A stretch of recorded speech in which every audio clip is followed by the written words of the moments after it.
Kita beralih ke informasi lain, saudara. Satu orang korban gempa bumi di Kabupaten Poso, Sulawesi Tengah meninggal dunia pada Minggu malam.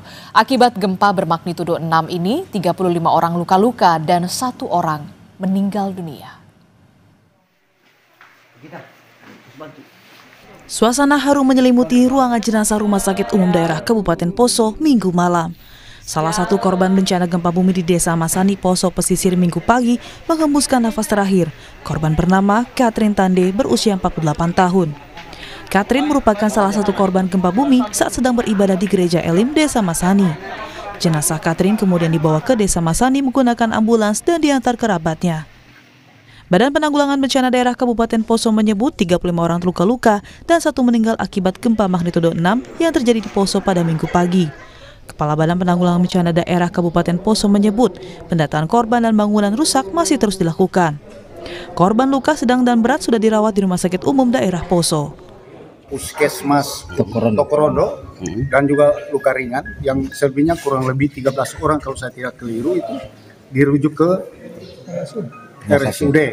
Nah, di sana ada memang kategori yang juga masih simpang siur. Informasi pertama ada 6 yang butuh tindak lanjut, sekarang bertambah jadi 12. Ya, ada beberapa dokumentasi yang disampaikan kepada kami dan kami juga mendengar informasi bahwa ada 2 yang dalam rencana mau dirujuk ke Palu. Kalau dengan luka ringan ini sekitar 30-an, ya. 30-an korban ya. Sementara sebanyak 40 rumah warga di Kabupaten Sarmi, Papua rusak akibat guncangan gempa bermagnitudo 6,4. Pemda Kabupaten Sarmi sudah melakukan pendataan kerusakan dan akan membantu melakukan perbaikan. Dan tindakan yang telah diambil oleh pemerintah daerah, ada bantuan sembako yang diantar langsung oleh Ibu Wakil Bupati Sarmi ke tempat kejadian di posko di mana masyarakat itu ada. Kami sudah mendata rumah warga yang terdampak akan ditindaklanjuti oleh pemerintah daerah. Kalau itu yang bisa rehab, kami rehab kembali. Kalau itu rusak berat, kami bangun kembali. Gempa bermagnitudo 6 terjadi di Poso, Sulawesi Tengah pada Minggu pagi. Data BMKG menyebut pusat gempa berada di darat dengan kedalaman 10 km. Gempa tidak berpotensi tsunami. Gempa juga dirasakan di wilayah Tanah Toraja dan Wajo. Sejumlah bangunan rusak dan 35 orang terluka dan 1 orang meninggal akibat peristiwa ini. Tim Liputan Kompas TV. Informasi terkini gempa yang terjadi di Poso, Sulawesi Tengah kita akan tanyakan kepada jurnalis Kompas TV. Sudah ada Pak Tarudin di sana. Selamat pagi Pak Tarudin. Pak Tarudin, bisa Anda informasikan kepada kami semua bagaimana kondisi di pagi hari ini? Apakah masih ada gempa susulan ataukah kemudian kondisi sudah mulai kondusif pasca gempa kemarin?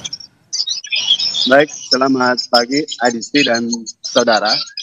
Setelah guncangan gempa 6,0 di minggu pagi kemarin, gempa susulan terus terjadi hingga subuh tadi, tetapi dengan kekuatan yang berbeda-beda dan semakin mengecil.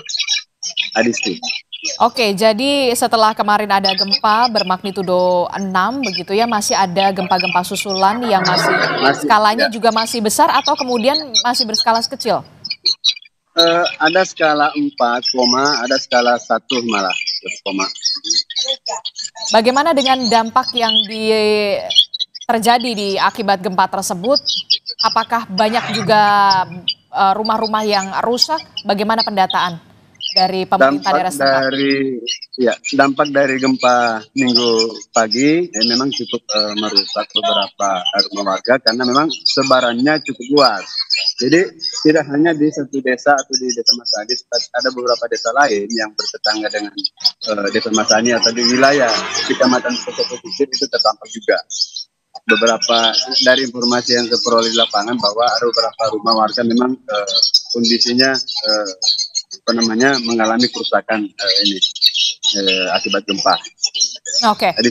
Oke, Pak Tarudin, tadi Anda menyebutkan memang ada rumah juga yang sudah dilaporkan rusak begitu. Nah, bagaimana dengan kondisi korban luka? Apakah sudah dibawa ke rumah sakit? Dan bagaimana dengan warga yang terdampak di sana? Apakah mereka sudah kembali ke rumah mereka masing-masing ataukah masih berada di posko pengungsian, Pak Tarudin? Ya, untuk korban sejak dari kejadian di minggu pagi kemarin itu langsung dibawa ke rumah sakit dan puskesmas terdekat yang kondisinya memang memerlukan tindakan lebih berat, itu langsung diarahkan ke rumah sakit umum daerah Kabupaten Poso. Untuk kondisi yang ringan atau lecet-lecet itu cukup diarahkan di puskesmas terdekat. Bahkan tim dari Dinas Kesehatan Kabupaten Poso itu melakukan pemeriksaan atau penanganan itu langsung di lokasi kejadian atau di Desa Masani sendiri. Nah, sementara untuk hingga pagi ini korban atau warga yang terdampak gempa dan mengalami luka luka itu masih dirawat di rumah sakit Poso itu sebanyak 35 orang. Setelah tadi malam satu orang ibu bernama Catherine Tande itu dilaporkan atau dinyatakan meninggal dunia sekitar pukul 22 waktu Indonesia Tengah.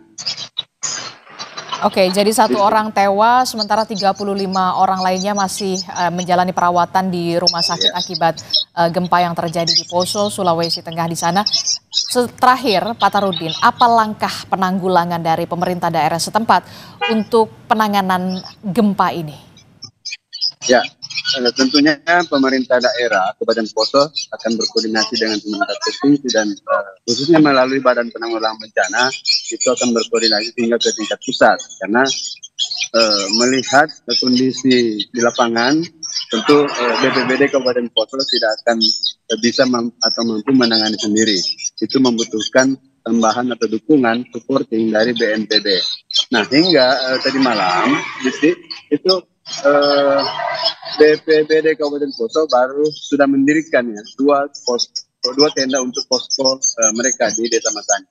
Sementara untuk kebutuhan tenda, menurut informasi yang terperoleh itu membutuhkan sekitar 200 tenda. Nah, hingga tadi malam itu juga baru satu tenda di Desa Masani di halaman rumah warga yang didirikan. Oke, baik, terima kasih informasinya jurnalis Kompas TV Pak Tarudin melaporkan langsung dari Poso, Sulawesi Tengah. Selamat bertugas kembali.